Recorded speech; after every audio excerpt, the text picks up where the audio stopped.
Élodie Gentina, bonjour. Bonjour. Vous êtes professeure à IESEG School of Management et nous allons parler de la génération Z. Alors pour commencer, qui est cette génération Z ? Les Z sont des individus nés après 1995, qu'on appelle aussi les digital natives. Ils sont nés avec le numérique. Tout ça, c'est venu bouleverser les pratiques en entreprise au-delà des frontières. En Chine, les Z portent le joli nom de Dituzhu, ceux qui ont la tête baissée sur leur appareil pour consulter les messages de leurs amis sur les réseaux sociaux ou encore envoyer des selfies. Au UK, c'est la génération Mimimi, régie par l'individualisme et la quête de liberté. En Allemagne, il s'agit de la génération poule mouillée, car elle a plus peur du risque que les jeunes Européens. Et les Allemands se montrent plus réticents à envisager la création d'entreprises, 30% contre 47% en France.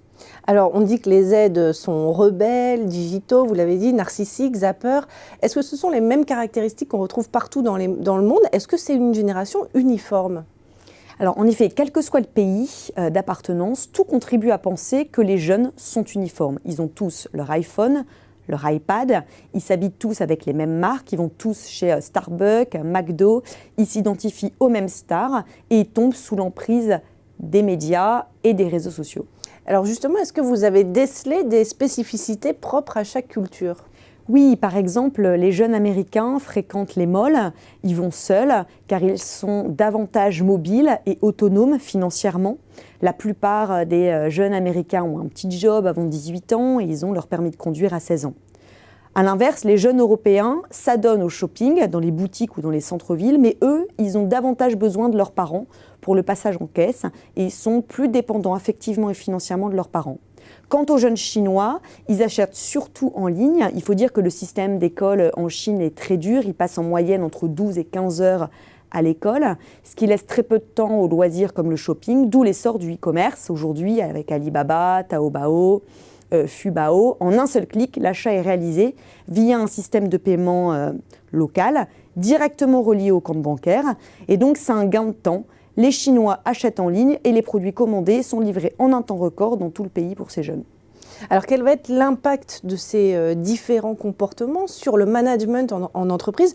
En d'autres termes, est-ce qu'il faut mener différentes politiques RH ? Alors, la clé de réussite est de miser sur un jeu dual entre deux composantes, le local et le global, connu sous le terme de glocalisation. Alors, par exemple, d'un point de vue global, je préconise d'aller là où les jeunes se trouvent, c'est-à-dire sur les mobiles et sur les réseaux sociaux, sur les chatbots, les messageries instantanées et les réseaux sociaux comme Snapchat ou encore Instagram. Les vidéos sont aussi des techniques de recrutement qui fonctionnent très bien chez les Z, quel que soit le pays d'appartenance.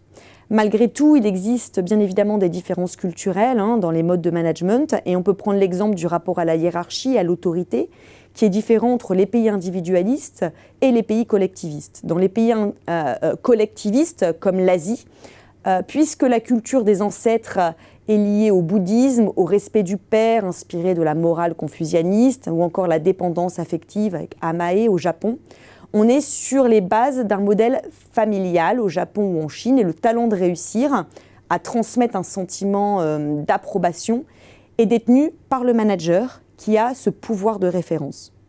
En Europe, on est plutôt sur une culture individualiste et les jeunes vont remettre en cause constamment l'autorité des anciens comme des valeurs sûres. Ils sont face à une crise de la crédibilité des porteurs de l'autorité. Et l'autorité repose plutôt sur la compétence et sur la proximité. Donc le manager doit plutôt exercer un pouvoir d'expertise et de connexion chez les jeunes Européens. Merci Élodie Gentina pour cette analyse. Merci Monia.